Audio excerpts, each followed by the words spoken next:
Alright everyone, how you doing? I'm Doos and McDoos, and today I'm going to tell you the story of my lost album. It was recorded in 2005 and it was a very, very important time for me and the way my life has gone and how it links up on all the rest of it.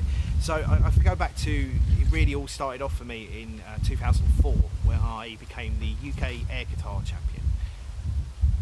It was a total crazy time. Basically I got into that because I went to Reading Festival and I was wearing just old trousers, a really dodgy jumper and I had a massive beard, and there was an air guitar competition going on at Reading Festival and I thought that was fun. I thought it was really funny, so I thought I'd have a go, and it just kind of went up against me looking like a farmer, went up against this guy who was proper slip knotted, baggy jeans, dangly stuff, you know, and I went totally mental and really enjoyed myself and just kind of did all this. And the guy who was running it basically called me Farmer John, and then said, "Do you want to come to the the finals?" And I was like, "Yeah, all right." So I went along to the UK Air Guitar Championship finals, and it was at the Electric Ballroom in Camden, and it's like, for me as a musician, even still now, playing somewhere like that is really a really big deal. And it was sold out and it was just packed full of people coming for an air guitar competition. The whole evening was just bonkers, but I went and did my bit and I won. It was all done on crowd participation, and I won. There's a nice little YouTube video actually that someone literally, it was recorded just before YouTube was a thing, but I managed to send me a copy of it, so I can't even remember who made it or the rest of it, but I'll put the link in the description for that as well, so you can actually see me winning the UK Air Guitar Championship. But what it meant for me was, because at the time I was working as a gravedigger, so you know, dead end job, but I was looking for a way out of my dead-end job, and I was looking for a way of being a full-time musician, is what I really always wanted to do. So I was trying to find different ways to make that work, and with the air guitar stuff, basically the first time I got like actual press. So I was, the local newspaper did a massive spread on me, and I showed them how to do different air guitar moves. I just made half of them up. It's like, this is ridiculous. I also went on the radio and air guitared. What was the point in that? Like, literally no one would see it, and it's before like proper webcams and all the rest of it. What? And then the other big one I did was take part of breaking a world record of the most amount of people air guitaring at any one time, and that was at Guildfest I think that was 2005. So it would have been in the summer when the album was being recorded, and yeah, I kind of got asked to go to this place, and I kind of turned up Guildfest. I had a few friends who were playing gigs there as well, so I kind of went and watched my friends' bands, and that was wicked, got in for free, and then I went on stage after Daniel Bedingfield, but just before Status Quo, and air guitared in front of about 4,000 or 5,000 people, all air guitar. There was the previous year's winners of air guitar, and they were called Triple Slash, and they were basically three guys dressed up as Slash, and they're with bottles of Jack Daniels in their hands. And they also had an air guitar roadie who, I'm not sure had ever been to a gig before. I see what a roadie actually does, because he had a tool belt with hammers and spanners hanging on it and stuff, and he sat there like a board boy for the whole gig. But no, this air guitar roadie, I suppose, is a whole different game of fish.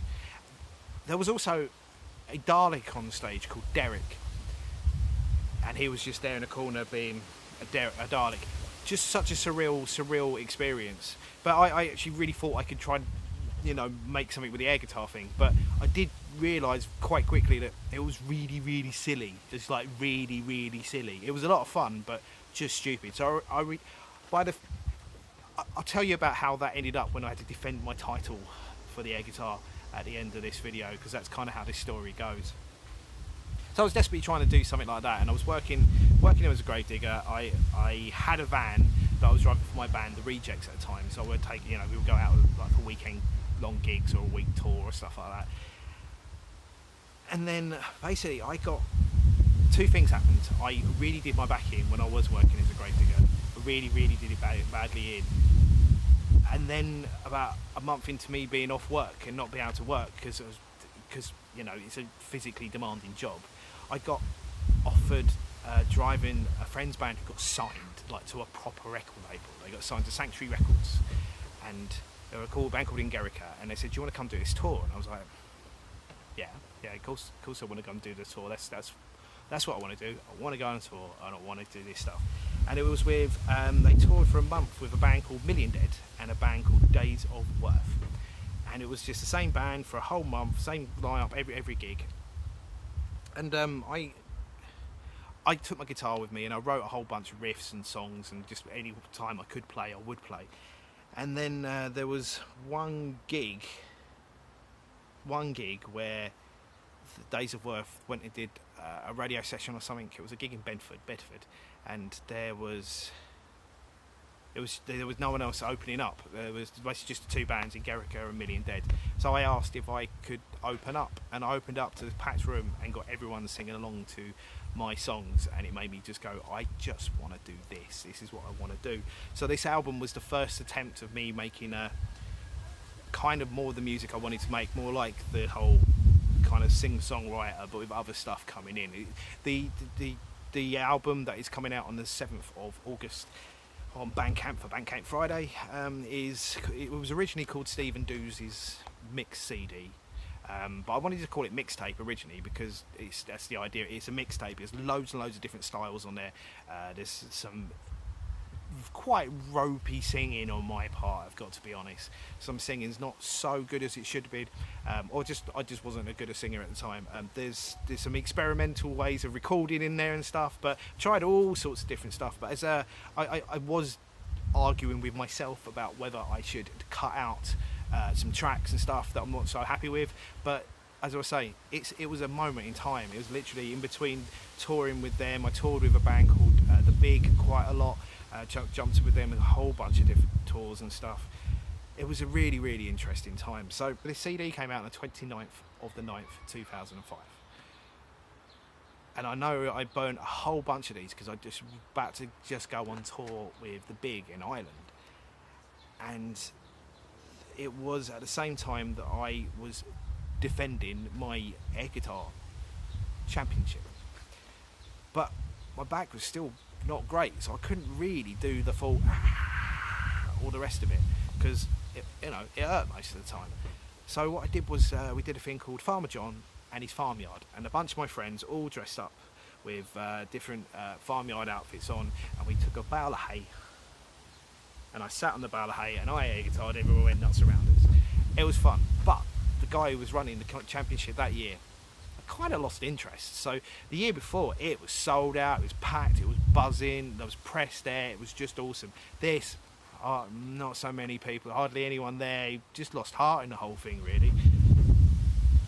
But it was nearly a riot kicked off between the people who were taking it seriously. That's the thing with air guitar. Some people take it very, very, very seriously. I just thought it was silly, and I still do. I still think it's silly. But these people take it very seriously. So when there was an argument about whoever won on the on my comeback year, it just nearly kicked off of a riot. So I was like, we've got to get out of here. And all I remember was the bale of hay that was sitting on the stage at the Electric Ballroom got picked up, and was just a couple of people just went and threw it, and it just went boom, and we was like, we're out of it. Then went on tour with The Big literally the next day, and met up with them in Cork, flew out to Cork, and then we didn't have a gig there for a couple of days. So as soon as we got there, we walked around, found a bar that would let us do some music in. Then we got some flyers made up, flyed everywhere, and packed this gig out. It was amazing. But that was the disjointed version of it. But yeah, check out this album that's coming out on the 7th of August. It's coming out on all streaming sites on the 29th of the 9th, 2020, because that's the 15-year anniversary, and I don't think anyone really cares, but it makes sense to me. Alright, thanks so much for watching, and yeah, if you've got any questions about any of this stuff, please comment below, because I've probably missed and skipped a whole bunch of stuff. But if you're interested in what I've been up to, do give us a shout. And normally I do songs and stuff, so if there's any songs you would like me to have a go at, please leave that in the comments. Thank you so much. If you do a massive favour, and can you give us a thumbs up and hit the subscribe button, that would be amazing. Cheers. Alright, do's and dudes, over and out. See you next time. Bye.